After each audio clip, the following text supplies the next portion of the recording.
The joke in Utah is that summer is more than just swimsuit season, it's also traffic cone season. It's that time of year when road construction kicks into high gear.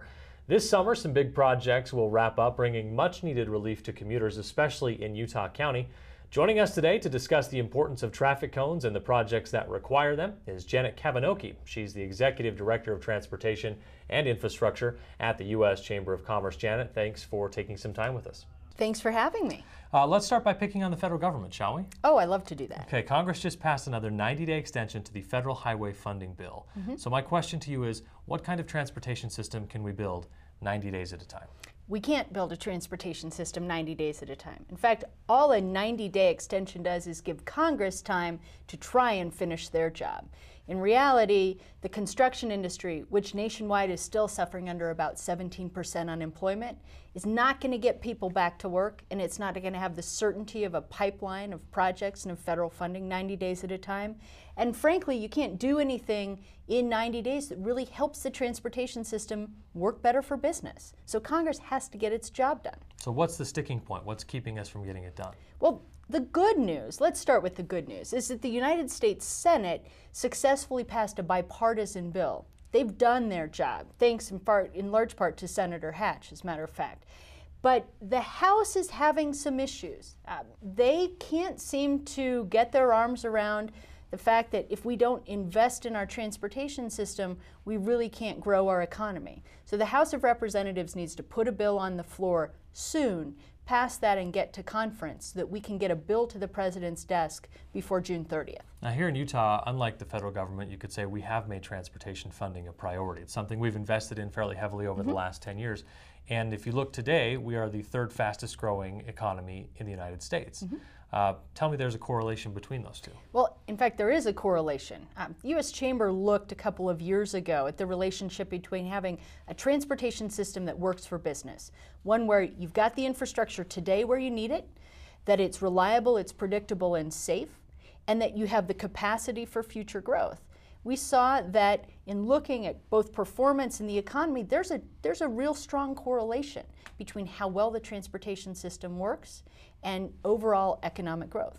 Now, we've embraced a pretty balanced approach in Utah between rails and roads, never letting it really get out of balance, and people have embraced both.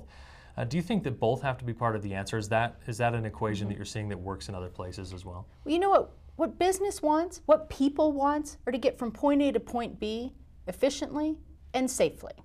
They want to be on time. They want to be able to do everything they need to do in their daily lives or move everything that needs to get moved.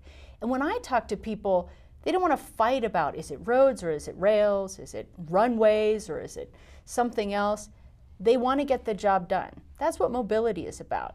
And I think a solution that gives people transportation options and that also works for a community is what matters. It's not about a fight between modes. Transit-oriented development, one of those fun terms that we use a lot. We've seen it work in Utah, most notably the City Creek Center that just opened. Absolutely. I think the FrontRunner Farmington station is a good example of it. Another FrontRunner station that's going to have the eBay headquarters next to it on the new South Line. We're seeing the benefits here, but it's almost one of those things that you can't explain to people. They have to see it in action. It's like the light bulb comes on when you get to City Creek and say, oh, I can take the train and get off right here. That's right. You know, I had the opportunity while I was here to go see City Creek, to hear a lot about what's going on in public transportation. And there's nothing like getting off of a train or a bus and realizing you can shop, you can eat, you can live, you can play right around public transportation. So it's happening. It's not just happening here, it's happening other places in the country. So I'd encourage people to get on TRAX or to get on the FrontRunner and go experience it for themselves. We talk about transit-oriented development as transportation people, but it's really about live, eat, work, play, right where you can go on public transportation. Did you spend any money at the City Creek Center? You know, I didn't have the time to do that, although my flight's not for a few more hours, and I do have my eye on a pair of shoes at Nordstrom. We'll get you before you get out of town. We're always trying to explain this relationship to, especially to small business owners, between the Chamber's policy work and how it really impacts their business. You know, small business owners have so much that they're worried about on a day-to-day basis that they maybe they don't have time to focus on that big picture. How do you explain to a small business owner in Utah why it's important that the Chamber is involved in transportation? Well, you're right, small businesses have a lot to worry about. They've got to make payroll, they've got to keep their customers happy. What we do as the U.S. Chamber, what you do as the Salt Lake Chamber, is make sure that they don't have to worry about their playing field. We want a level playing field for businesses, whether it's in terms of regulation or taxes. We want to make sure they can run their businesses without Big Brother looking over their shoulder and telling them how to do their job in form of regulation.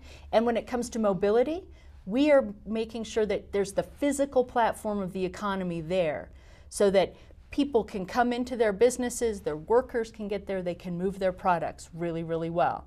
Those are things they shouldn't have to worry about, but chambers of commerce can do for them. Janet Kavinoky is head of all things transportation and infrastructure at the U.S. Chamber of Commerce. Janet, thanks for taking some time. Thanks for having me.